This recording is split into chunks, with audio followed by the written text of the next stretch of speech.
Well, Duncan, thank you very much for those opening remarks where you've set really, I think, quite clearly the challenges that we all face and the food system faces in the decades ahead. And it's great to be here to be one of the opening speakers on this agriculture and food panel today, because we're going through a period of quite considerable change at the moment. We are seeing a major reset in agriculture policy here in the UK, but also some changes taking place around the world as well.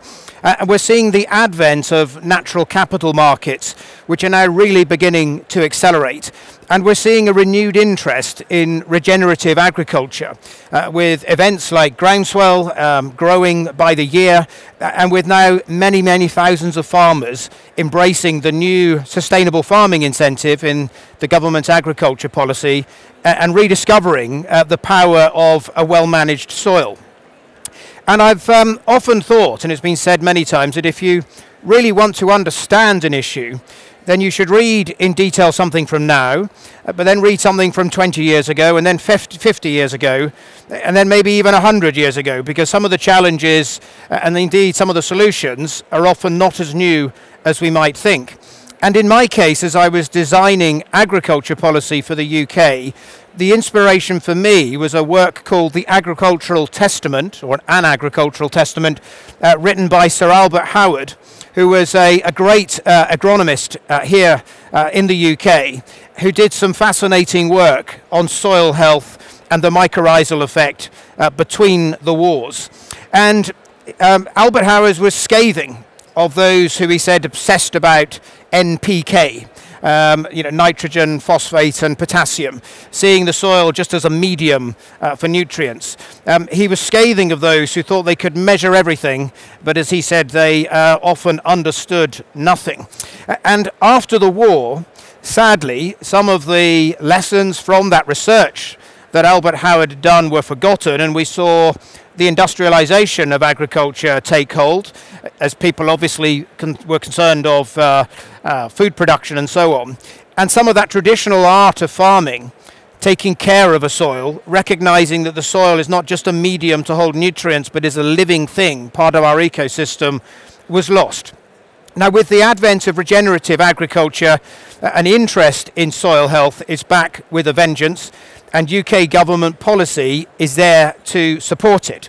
Because if we look at the declines in nature, it started in earnest in the 1960s and 70s and accelerated up until the 1990s, where it plateaued, but things have continued to drift downwards.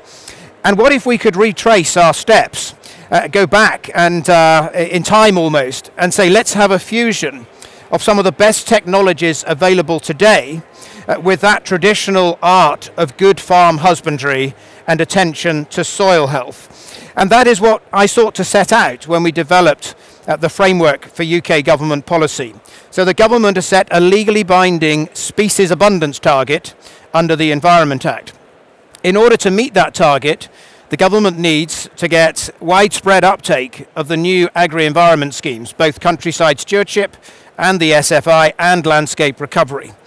We're no longer paying farmers based on income foregone, the outdated notion that if farmers do a good turn for the environment, you should only compensate them, you shouldn't reward them. There should be a profit margin in those ecosystem services that farmers provide. And so government needs to pay what it needs to pay to get the uptake of these schemes on the scale that is required so that it can meet its statutory objectives. And with the policy we have now, we are no longer talking about a subsidy. People have to stop thinking about payments to farmers as a subsidy. The government is now a market player. It is paying farmers for the delivery of ecosystem services, and it should not begrudge them a margin for delivering those services. Now, we often hear quite a lot about food security, and it's topical at the moment. And some would argue that the trajectory of UK government policy with its focus on environmental recovery is misplaced. Now, I disagree with that, because we thought about this in great depth when I was in DEFRA. And the reality is that about 35% of UK agricultural output comes from just 4% of land. And that is because you've got very intensive sectors like horticulture, glasshouse production, top fruit, soft fruit, for instance.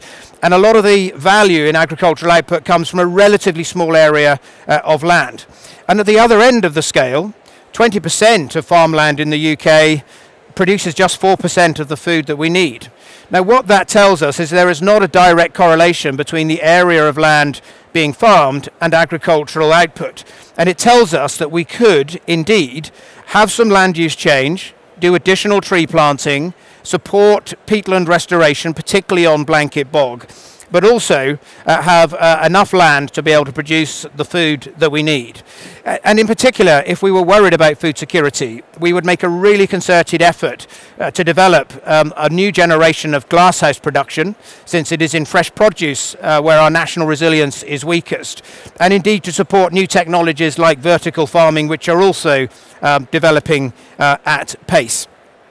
But for those who say that food production is not profitable, and therefore the government should simply subsidise farmers for owning land in the way that we did in the last iteration of the CAP, I say that is wrong, because the remedy, if food production is not profitable, is to pay farmers a price for their food that actually is rewarding and encourages them to produce food.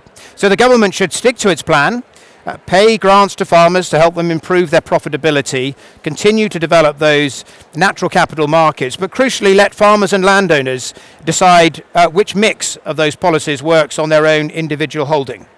Now finally, since this is a net zero event, I couldn't really deliver a speech without dealing with greenhouse gas emissions.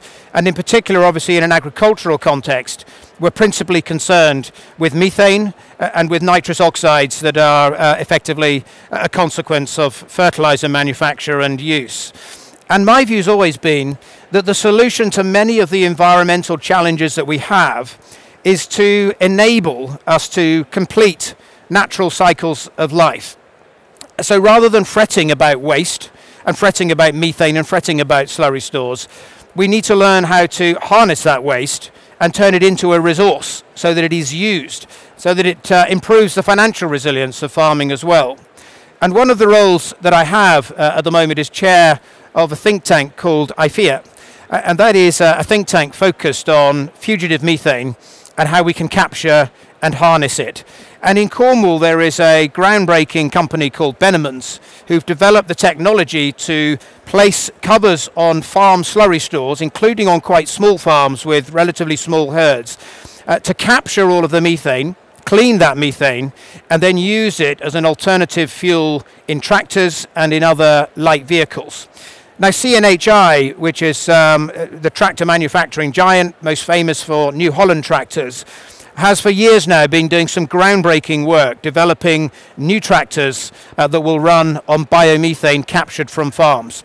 They've already made big progress in improving the range of these tractors by getting to a position of having compressed bottled gas, and that's starting to be available. Those models of tractors are coming through, and they're working in earnest on the ability to have liquid methane, which would extend the range of those tractors further still. So if we do that, we capture the methane, which is one of the largest contributors to greenhouse gas emissions from agriculture. We can displace the diesel fuel, which emits carbon. We can improve the financial resilience of farms, because an average farm produces enough methane that's worth about £60,000 to £70,000 per year. We also found, through the pilots that we've done, that more ammonia is trapped. That means less air pollution. Ammonia is one of the biggest challenges we have in agriculture in terms of its contribution to air pollution. And because the ammonia is trapped in solution, farmers anecdotally are reporting that the residue left in that slurry has got a higher nutrient value, so they actually need to use less manufactured fertilizers. And if you have less manufactured fertilizers using the Haber-Bosch process, you save farmers money, but crucially, the Haber-Bosch process emits huge amounts of carbon dioxide, so you reduce that as well. These are the sorts of solutions we need to be looking at, technological solutions that turn a waste into a resource and have multiple impacts on reducing our greenhouse gas emissions and our carbon footprints. So, ladies and gentlemen, I know you've got a busy program ahead. You're looking at natural capital markets, you're looking at diet, you're looking at a range of different issues. It's been a real privilege to be here to be able to open this session, and I hope that you enjoy the rest of the day's discussions. Thank you.